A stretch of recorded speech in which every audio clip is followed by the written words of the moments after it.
1 जनवरी 1818 भीमा कोरेगांव की इस लड़ाई में महार ब्रिटिशों की ओर से लड़े थे पेशवाओं के खिलाफ। ये तीसरी लड़ाई थी जो पेशवा और ब्रिटिशों के बीच होने जा रही थी।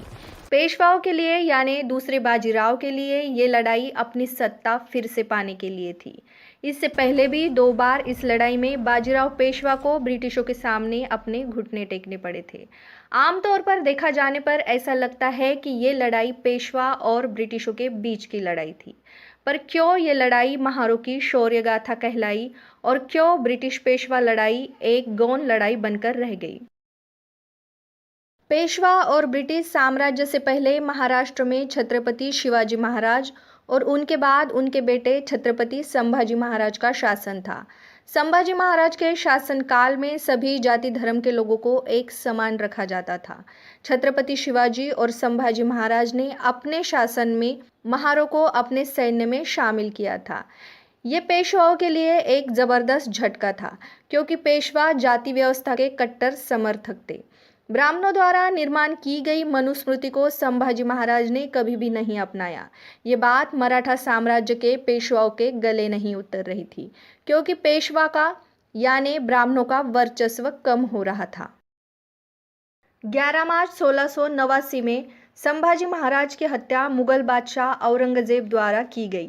इसके बाद मुगलों की सत्ता आना प्रत्याशित था, लेकिन ऐसा ना होते हुए सत्ता आती है मनुवादी पेशवाओं की। इसलिए बहुत से इतिहासकारों का ये अनुमान है कि संभाजी महाराज की हत्या ब्राह्मणों द्वारा रचा हुआ एक षड्यंत्र था।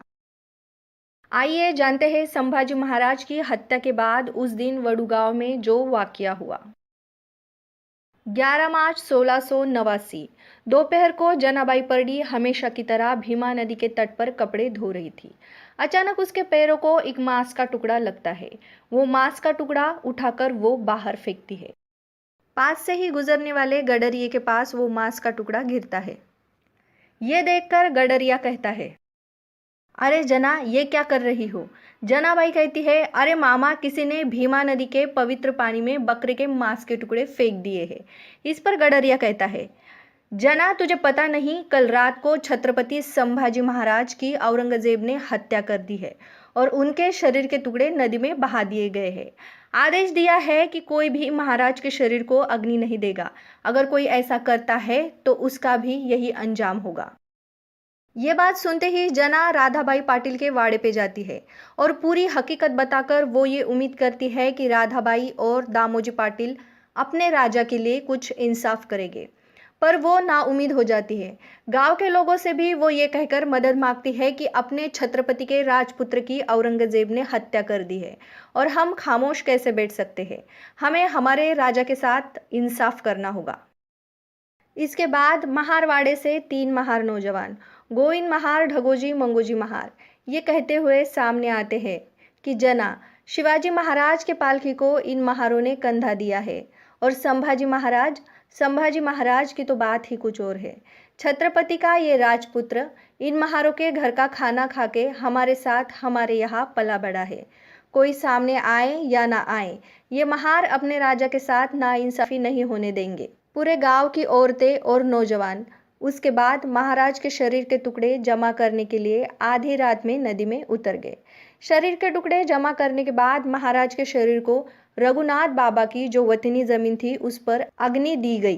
पर इस घटना के बाद जिन महारों ने महाराज को अग्नि दी थी और अग्नि देने के लिए जगह दी थी, उस पूरे महार समाज पर पेशवाओं ने मार्शल लॉ लागू कर दिया, जिसमें महारों की कमर में झाड़ू और गले में मटका बांध दिया गया, जिससे कि चलते वक्त उनके पैरों के निशान मिट जाए, क्योंकि उनके पैरों के निशान पर किसी का पैर पड़कर वो अपवित्र न हो जाए। और गले में मटका इसलिए क्योंकि वे जमीन पर ना थूक सके, क्योंकि जमीन अपवित्र न हो जाए। जिन महारों ने छत्रपति शिवाजी महाराज के साथ कंधे से कंधा मिलाकर इस साम्राज्य की नींव डाली थी, उसी महार समाज को उनकी ही मातृभूमि में लाचार और अपमानित जीवन जीना पड़ रहा था। तकरीबन 1600 की शुरुआत में ही ब्रिटिशों ने भारत में अपने पैर जमाने की कोशिश कर दी थी। ब्रिटिशों को यहाँ पर अपनी सत्ता मजबूत करने के लिए और भी मनुष्यबल की ज़रूरत थी। ऐसे में ब्रिटिशों की नज़र यहाँ के महारों पर पड़ती है, जो कदकाठी से काफ़ी मजबूत थे। ब्रिटिशों ने 1750 से महारों को अपनी बॉम्बे आर्मी में शामिल करना शुरू किया। 1690 से लेकर 1700 के मध्य तक महारों को जो अपमानित जीवन अपने ही मातृभूमि में जीना पड़ रहा था, और ऐसे में ब्रिटिशों की आर्मी में शामिल होना महारों के लिए अपना जीवन बेहतर बनाने का एक सुनहरा मौका था। पेशवा ब्रिटिश युद्ध में पेशवा बाजीराव की हार होने के बाद ब्रिटिश और बाजीराव पेशवा में एक सौदा होता है, जिसके तहत पूना ब्रिटिशों के कब्जे में आ जाता है। जितना प्रदेश ब्रिटिशों ने जीता है वो बॉम्बे टेरिटरी में शामिल किया जाता है। इतनी करारी हार होने के बाद भी बाजीराव 1817 में फिर से एक बार सिंधिया और होलकर की मदद से पूना की सत्ता फिर से हासिल करना चाहता था। इस बात की ब्रिटिशों को भनक लग गई थी। पेशवा और ब्रिटिश युद्ध के लिए तैयार है, ये बात महा रेजिमेंट के सरदार सिद्धनाग के कानों पर पड़ती है। लेकिन सिद्धनाग की ब्रिटिशों का साथ देकर पेशवाओं के खिलाफ लड़ने की कोई इच्छा नहीं थी। इसलिए सरदार सिद्धनाग ने पेशवा बाजीराव से मिलकर उनके सामने एक प्रस्ताव रखा कि अगर वे पेशवाओं का साथ देकर ब्रिटिशों के खिलाफ लड़ेंगे तो बदले में महारों की उनके साम्राज्य में क्या जगह होगी। इस पर बाजीराव पेशवा अहंकार भरे शब्दों से कहता है कि बेशक लड़ो ब्रिटिशों की ओर से, पर तुम महारों के लिए सुई के नोक जितनी भी जगह पेशवा साम्राज्य में नहीं होगी। तुम वर्ण के हिसाब से अछूत थे और अछूत ही रहोगे। पेशवा के इस जवाब के बाद महारों के लिए ये लड़ाई अब अपने आत्मसम्मान की लड़ाई बन चुकी थी।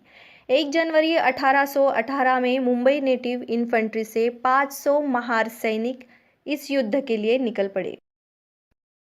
इस युद्ध में तकरीबन 250 घुड़सवार थे।